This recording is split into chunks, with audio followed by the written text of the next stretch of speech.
going, we don't need roads.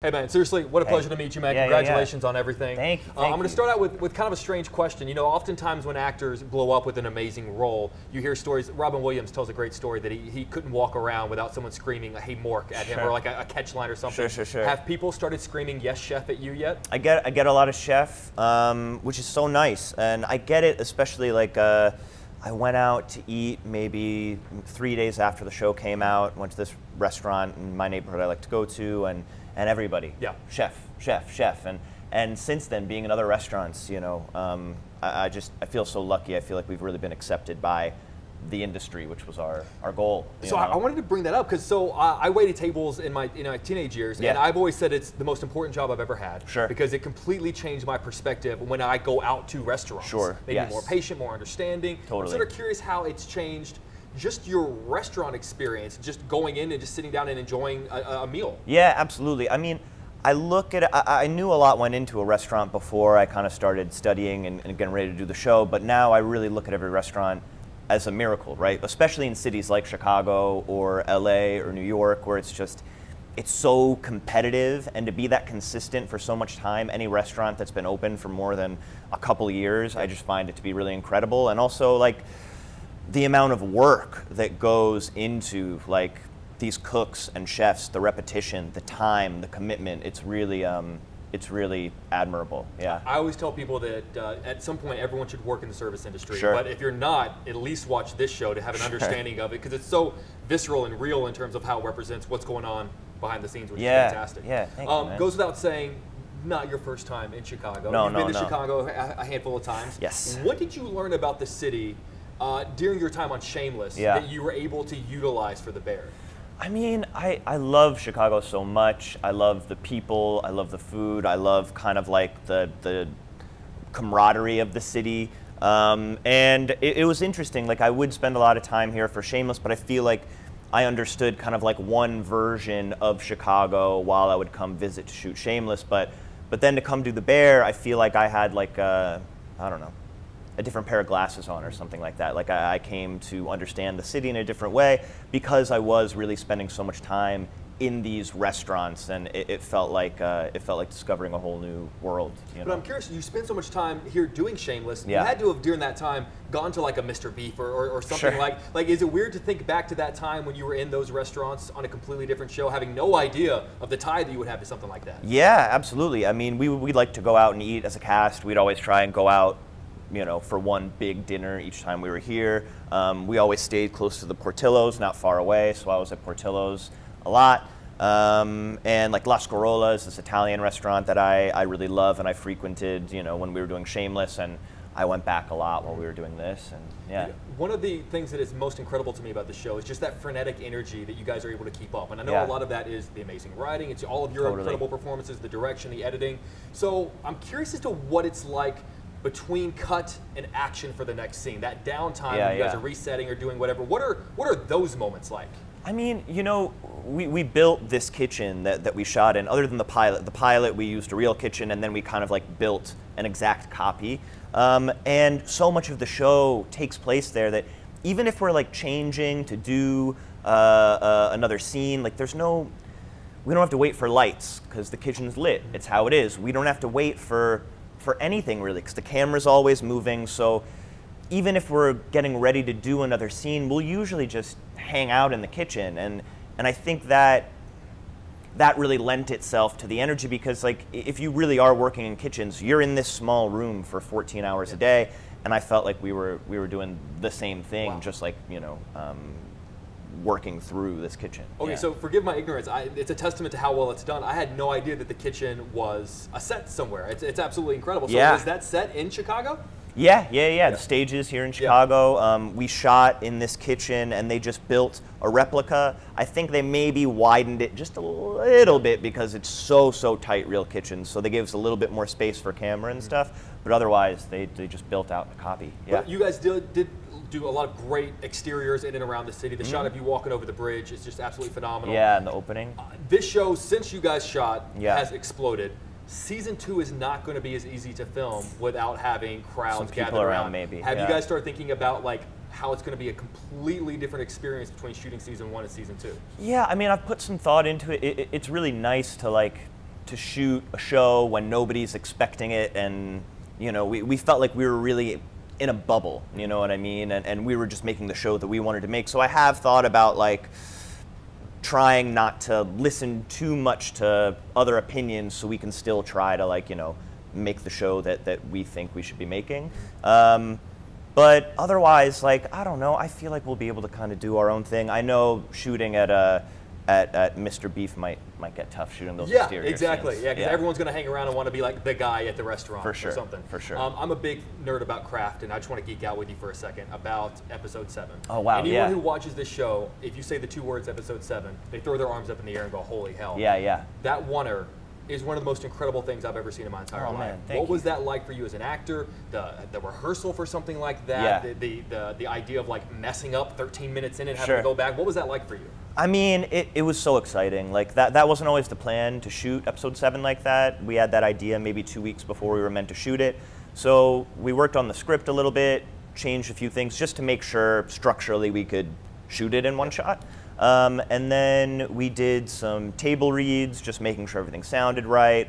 We rehearsed for 2 days, and then we shot about 4 takes in the morning. We wrapped at noon that day because we just did it 4 times and we're out of there. That's a lot. I mean, the degree of the energy level, yes. That's a I think lot. we didn't do 5 because everybody was kind of losing their voices. But it was so exciting. For me as an actor, I'm always trying to get a little bit lost in the moment. I think that's kind of the goal, and the longer period of time you have between action and cut, the longer the take is, I feel like the better chance you have of kind of losing yourself. And so I loved it. I wish we could shoot the whole show that way. But, so it's funny you say. I wanted to ask because a few years ago on a different network, we won't mention, Haunting of Hill House. They did a great oneer that was through like a funeral, and the director Mike Flanagan told me never again. I'll never do it again in my entire life because it was just it almost destroyed the whole set. There's no way we could do it. Oh, wow. So you have a completely different attitude. You do want to do it again. Oh yeah, I loved it. I mean the pressure I enjoyed. It's it's like you're doing theater, which is the actor's medium. It's you, and obviously we had really wonderful camera work. But to live in it for those 20 minutes, it's just a real rush. It's a joy. Yeah. It's incredible. Well, beyond episode 7, if you don't mind me geeking out about episode 8, the finale. Yeah. Particularly your monologue to the camera. Yeah. I finished the episode and then went back and watched that again because it's just, again, one of the best pieces of acting I've seen in a long time. And I don't mean to blow smoke, but I was just wondering, I guess just the day leading up to that, the walking onto set that morning, where you're at in your head, knowing that it's going to be that kind of scene. Yeah, so we shot that scene on our last day of filming. Wow. I always knew it was going to be on our last day. So I was kind of living with that sort of monologue for the entirety of the shoot. And I just kept those pages. It's about 3 pages. And I ripped them out of the script. I had them in my back pocket the whole shoot.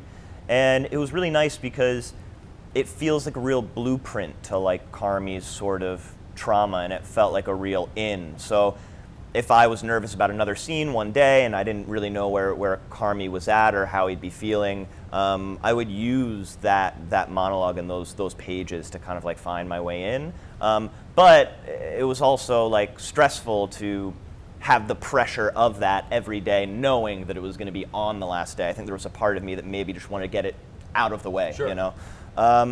But yeah, it was a tough morning. Everybody else had wrapped, pretty much all the other actors. So I was kind of there with our wonderful crew, but all the other actors had kind of gone home. So it was a very solitary time. And yeah, I was definitely feeling the pressure that morning. But Chris never told me he wanted to use that one take of me. We shot it in a traditional way where there were multiple sizes and they shot the group. So I thought they were going to edit it and, cut it up, and an editor can be a real friend to an actor, So when I found out that they used that one long take, I was nervous, and I think Chris kept it from me because he knew how nervous I would have been. What was the first time you watched it? I waited. I watched it when the show came out. So they sent us the episodes in like rough cuts and stuff like that. And I watched everything up until 8 because I was so nervous about watching 8. Yeah, so then I watched that episode with my wife once it had come out on TV. That's unbelievable. Yeah. Well, it's incredible. Anyone from Chicago can look at where the shop is in the show and go, well, of course, that's exactly where it's at. Yeah.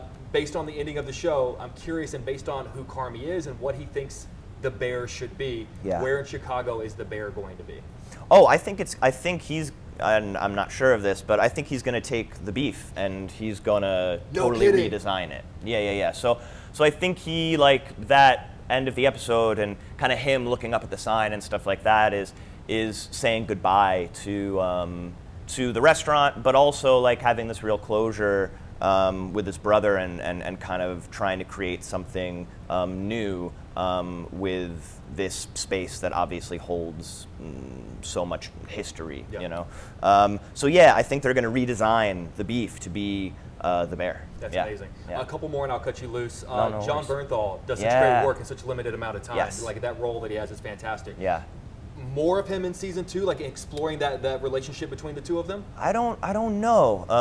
I hope so. I mean, I'm a really big fan of John's, but they're in the writers' room now, and I hope we have some more like flashbacks. What I'm really hopeful for is, you know, I think in the first season we were talking about maybe doing 10 episodes at one point. We ended up doing 8.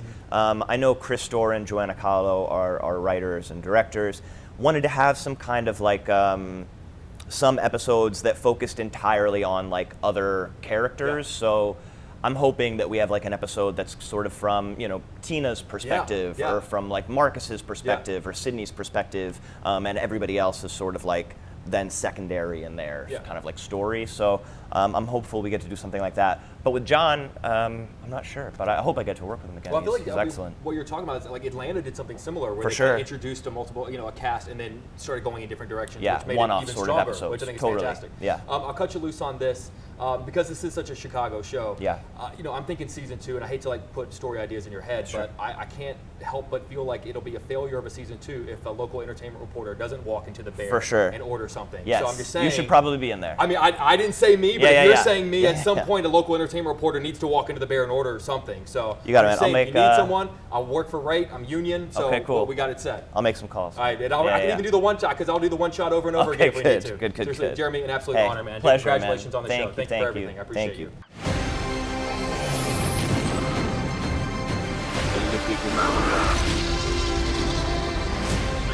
Where we're going, we don't need roads.